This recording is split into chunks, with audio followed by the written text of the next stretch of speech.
As John has said, there's a learning process coming. It's going to be implemented in March 2017. So since the guidance was published, up until March 2017, events are happening, things are occurring, things that we should be learning from, not just because we've been told to, but because it's the right thing to do.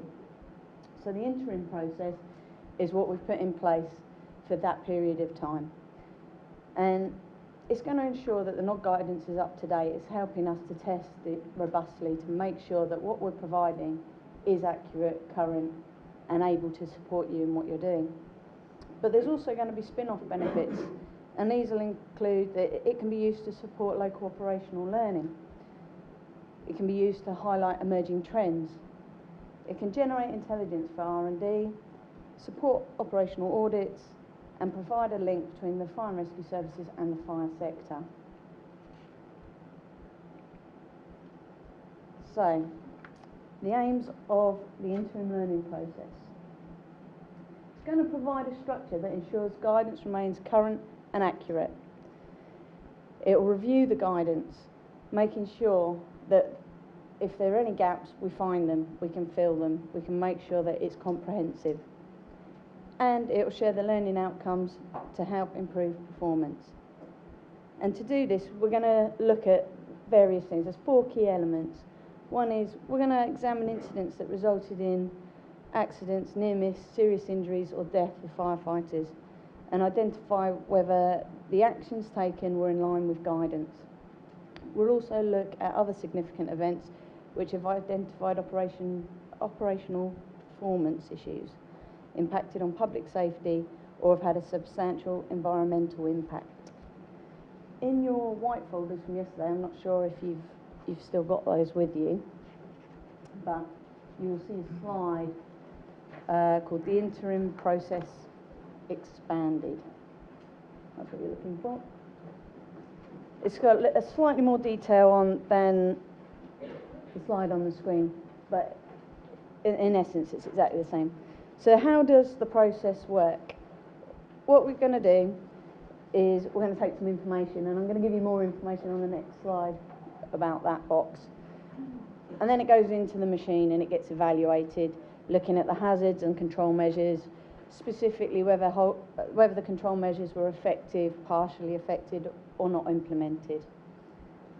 And part of that evaluation will determine what action is going to be taken. If we identify that what went wrong was actually included in the guidance isn't going to need to be updated, and we can communicate that outcome. However, if we find the gap in the guidance because something went wrong and it's not in the guidance, then we're going to go into the guidance review process, and that will involve amending the guidance and then informing all of you of the changes, updating the guidance process, the scenarios and the training specifications, and we'll communicate that outcome to you.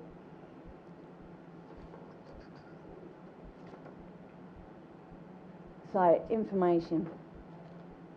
This process is key for the information that we get. Quality input in this instance really does equal the quality output. So the better quality of information that we can put into the machine, the greater improvement in our performance. And that's really the crux of everything here. So information sources, where are we going to get our information from to do this evaluation? This list isn't exhaustive, but these are examples of what falls out of main events. But within your own services, you'll know something significant that's happened that may not have made national headlines, that may not have involved a big splash across the front pages for us all to be aware of. It's those things which could be happening as a trend, but we're not talking about them, so we're not sharing them, we're not knowing that it's happening in other services as well. So how can you help? And by you, I do mean you. Those of you sat in the room, you're the link, you're the ones that can do it. Because the process is going to work by reviewing events that have occurred since the guidance was published, we're going to need to gather that information. And we'd like you to provide examples via the implementation forum that we can then run through the guidance and through this process to help us identify any gaps in guidance and look at where we can learn. So, how does the evaluation work? On the back of that handout, you have a sheet called evaluation, which expands on this slide slightly more. So that middle box, the evaluation box, what is it we do? So for those of you that want the detail of what's happening when you give us that information, we'll have a look at what happened, what caused the harm.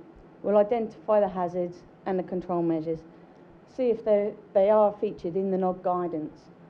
If they're not, we know we found a gap, and that's great because we're all learning. We've got to learn every day. It's an organic document that we need to keep improving.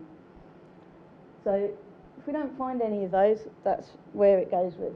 If it is in NOG, but things obviously still went a little bit pear-shaped, that's when we go back to the fire rescue service, and we'll talk to the responsible person within that service and say, okay, the control measures are mentioned in NOG. How did you implement them during this incident? How effective were they? We could have written down that we've got control measures, but if the control measure doesn't work, there's no point having that control measure there. So we need to know how effective they were and whether they were implemented, and that's where the discussions and the consultation with the specific FRS will come in. And we'll look for the NOG reference and then update. So operational learning is about closing the loop. When we've identified what's gone wrong, we haven't learnt until we share this information and make the necessary changes. And it's key, we've got to complete that cycle. Otherwise, we're just identifying the problems but doing nothing about it. So, to highlight how this process works, I'll talk you through the Balmoral Bar example. On the 12th of May 2009, firefighter Ewan Williamson lost his life while fighting a fire at Balmoral Bar in Edinburgh. As expected, investigations were carried out by various bodies, and learning outcomes were identified for us and for the Scottish Fire Rescue Service. Out of all of those learning points, all but one were identified within the guidance, had a hazard and control measure within the guidance. So that's where we would then go back to the responsible person within that service and say, what extent were these control measures used and implemented during this incident? But there was one example that we couldn't find in the guidance. And the lesson was failure to ensure that close personal contact is maintained during firefighting, search and rescue activities. As a team, we really thoroughly pulled the guidance apart to think, where is that in here? Using various techniques, which included subject matter experts, people who'd actually written the guidance were saying, yep, this is where you should look. We used the bow tie technique, various other things, but no NOG reference could be found at this time. So we found a gap, which is what this process is about, finding the gaps, improving the guidance. So the action to be taken from this, now we know that there's a gap, is we're going to the guidance review process. We're going to amend and update the guidance, and then we're going to share the outcome with the whole sector. So, in summary, the interim learning process is a structure that's used to ensure guidance reflects on learning within the service prior to the full learning process being implemented in March 2017. We would like you to provide examples that we can use to test the guidance. We will share the observations, share our findings, and we will update guidance. But the key thing I want you to remember is that quality input does equal quality output. So the information that you give, be as comprehensive as you can, and that will really help ensure that the guidance that we're producing is robust. Thank you very much.